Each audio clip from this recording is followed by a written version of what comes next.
Jinx Guide Season 9. Hey guys, I'm Zeus and welcome to this ultimate guide. After looking through the best pro and solo queue players, I put together this detailed guide, helping you learn and improve with information and plenty of gameplay examples. Jinx was my go-to ADC in Season 4, helping me reach gold and then platinum for the first time. Her insane late game damage makes her one of the most rewarding champs to play. If you're thinking about using this Jinx guide, let me know by pressing like. Remember to subscribe with the notification bell so you're instantly updated on the new ultimate guides plus other new content. It's a pretty long video, so add it to a playlist or bookmark it so you can come back when you need it, or if you want, watch it all in one go. Let's go over tips on each of Jinx's abilities to give you an advantage, as well as quickly explaining what they do. Her passive, Get Excited. Jinx gains a burst of movement speed after a champion, turret, or inhibitor dies within 3 seconds of being damaged by Jinx. She also gains 15% of total attack speed, which can exceed the attack speed cap. Use this passive to increase your carding potential, clean up fights, dodge skill shots, positioning in team fights, or escape dangerous situations. Don't be afraid to flash on low HP targets, using the movement speed as your getaway. Sometimes I like to keep a tower just one auto away from falling while I clear the minion waves, and if any enemy comes, I can just finish the tower and use the movement speed to get away. A lot of people forget the attack speed from this passive, so look to fight once you proc this for an instant attack speed advantage. Her Q, Switcheroo, is a toggle ability for Jinx's auto, switching between Pow Pow and Fishbones. Pow Pow is a minigun which increases her attack speed every time you auto, up to 3 stacks. This is best for close fights when there is little threat, as it deals more damage over time, but you have a much smaller range. Try to fully stack it before a fight. We can abuse the stacks with Rune and Hurricane, which will be explained in items. Fishbones is a rocket launcher that increases her damage and range and deals AoE damage, but she loses 25 bonus attack speed and it costs mana per auto. This is best for long range autos from safety and poking in lane. Only her first auto with Fishbones will gain the bonus attack speed from Pow Pow stacks. It can be triggered 0.4 seconds after switching, instead of using her normal auto attack timer, so switch to it and instantly auto for optimal damage. They can critically strike, so crit is best to build, which will be further explained in items. When in lane, try to hit minions that enemies are close to. Not only will you poke the enemy champions, but you won't trigger a minion aggro. Switching between Pow Pow and Fishbones will become an important mechanic to learn. It will feel clunky at first, since they have different attack speeds and ranges. Later on in the game, as you purchase items, you want to practice switching on minions so it feels smooth before a fight starts. Her W, Zap, fires a Zap Blast that deals AD to the first enemy hit, revealing and slowing them for 2 seconds. It activates faster based on bonus attack speed. Stack your Pow Pow 3 times to increase attack speed, then use W for a quicker cast. Try to use it when enemies are in tight areas, as it will be harder for them to dodge. This is great for chasing down enemies. Since it provides vision and has long range, use it to brush check. This does great damage early on in between autos, but late game, the cast time will make you lose damage from your crit autos. Her E, Flame Chompers, throws out 3 grenades. After a small delay, an enemy champ that comes into contact will take damage and be rooted. It does small AoE damage and will still damage champs nearby after 5 seconds, even if they don't activate the grenades. Enemies can only take damage and be rooted from 1 chomper. Use this as a zoning tool. Place it in tight areas of the map, forcing enemies to back off, especially around Dragon and Barons. If enemies have a dash or can leap right on top of you, place chompers right on top of yourself. They provide vision around them, so you can use it to check brushes, but they do not reveal some of the bigger brushes, so be careful. This is one of your most important abilities as a mostly immobile ADC. Since there is a delay, try to place it just ahead of fleeing enemies, as they'll have no option but to get rooted by chompers or waste time walking around it. The same applies if you're getting chased. If enemies have used stopwatch or Zhonya's or are reviving from a GA, place this right on top of them, so they'll get instantly rooted once the effect is over. In general, any CC or things like Bard ult can also work. These have a very high cooldown, so you'll most likely only have one chance in a fight to make proper use of them. Many Jinxes simply just throw them out without thinking as a defense reaction, but you will think one step ahead, taking the 0.7 second delay into account and placing them effectively, depending on the threat.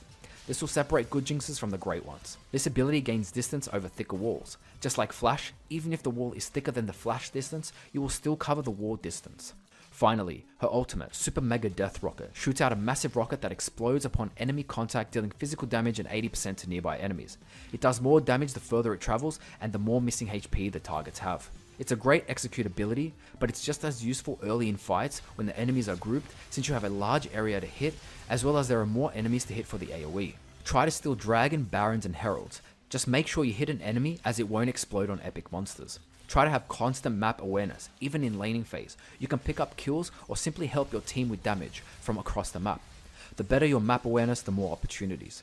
It provides vision, so you can use it to scout areas. This will take practice, but you can aim it at the enemy base when you predict low health enemies will recall. As soon as they appear in base, they will die to your rocket. You'll be able to get more damage from the long distance, but it will be hard to time. The rocket takes 10 seconds to reach the enemy base from your base. Champion recalls take 8 seconds. Sometimes you may have a higher chance of aiming for base than randomly guessing where the enemy is recalling in Fog of War. As for ability order, you want to max Q first. The attack speed increase on Pow and the bonus range from Fishbones is extremely important for damage output and safety at long range. W second for the increased damage and slow. E is last since it scales with AP. Level up R whenever you can. You want to take Q at level 1.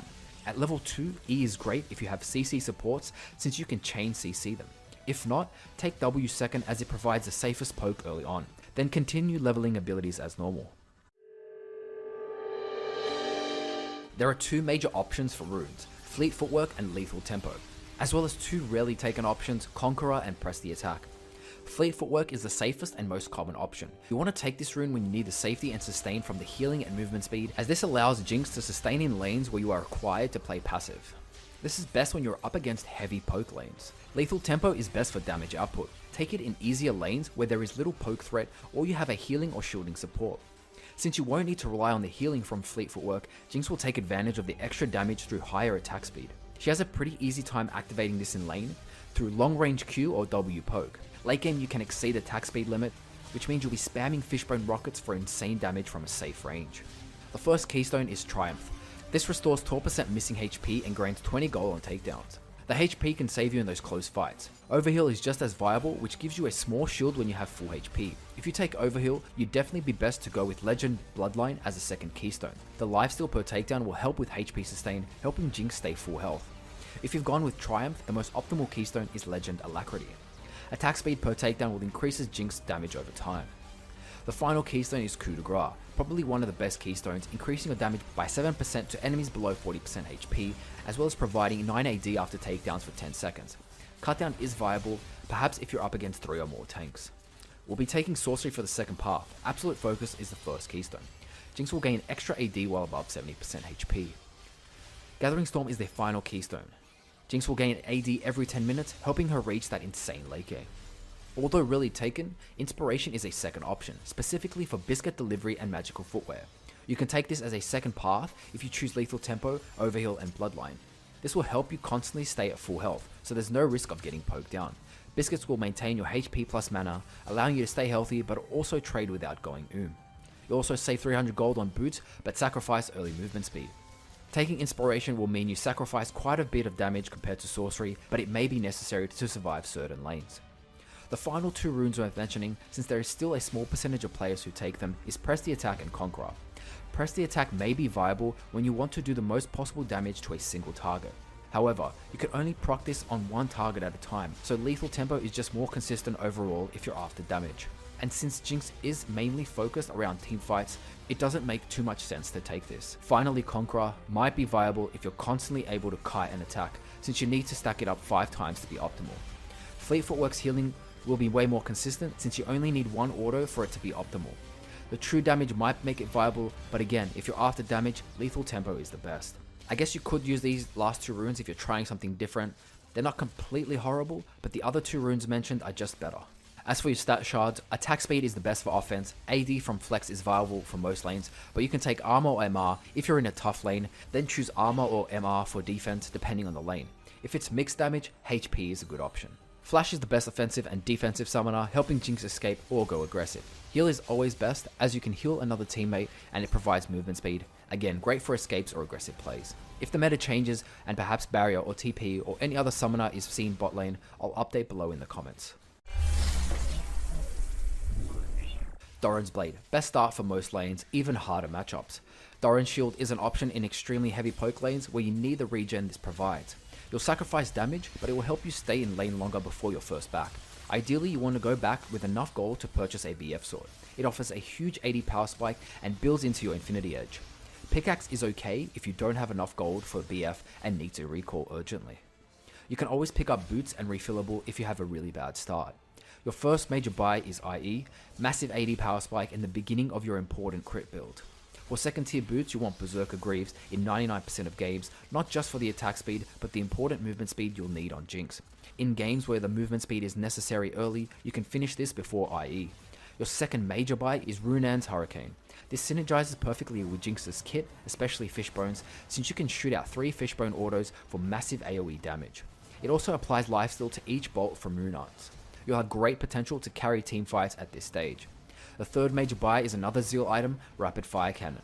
Jinx can abuse the extra range passive for a potential 825 range with Fishbone rockets. It also synergizes with Runan's, sending out 3 bolts from extremely safe range. You'll have 75% crit at this stage. That covers the main core build. The next items are situational, and some may need to be purchased after Runan's. A QSS may be purchased against any hard CC teams that have huge potential to catch you out. Like Malzahar or Lissandra ultimates, you can finish Mercurial Scimitar later on if you want the AD and lifesteal, and the added movement speed from the active. A Bloodthirster is a solid item against poke and sieging games, helping you stay full HP before a fight breaks out. It's also great against enemies that can't lock you down with CC, so you can keep auto-attacking, using autos to lifesteal and survive extended fights. Last Whisper will be necessary against armor stacked teams. Mortal Reminder seems to be best in most cases, especially to reduce healing. And if healing's not an issue, Lord Dominic is best with an extra 10% armor pen. You can always purchase an Executioner's Calling early to resist heavy healing comps like Soraka, Mundo, Vlad, etc. A Guardian Angel is best if you seriously feel threatened you'll get bursted next fight. Just make sure you can rely on your team to back you up while you're reviving, or it's pretty much useless. You can always get an early stopwatch if you need to survive a really important upcoming fight. So if you want a more defensive second Zeal item after Runan's, Phantom Dancer can be viable while still providing crit. The shield can save you against some burst, and the movement speed passive may help with kiting. You can even purchase this after Rapid Fire Cannon, for a total of 100% crit. You'll also reach your attack speed cap, but this won't be an issue if you take Lethal Tempo.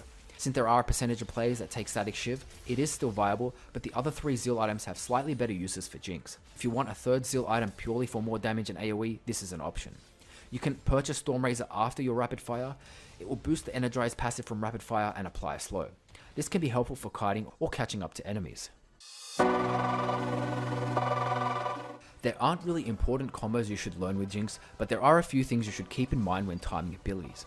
After using Q, there is about 1 second before you can use it again, so keep that in mind or she will feel clunky when auto-attacking. A nice trade combo can include auto-attacking in Pow Pow, then immediately switch to Fishbones for the extra damage and range, as they'll be likely out of your Pow Pow range. So I guess I could cover a few combos that you can keep in mind, but again, it's not the priority. Quick W trade combo.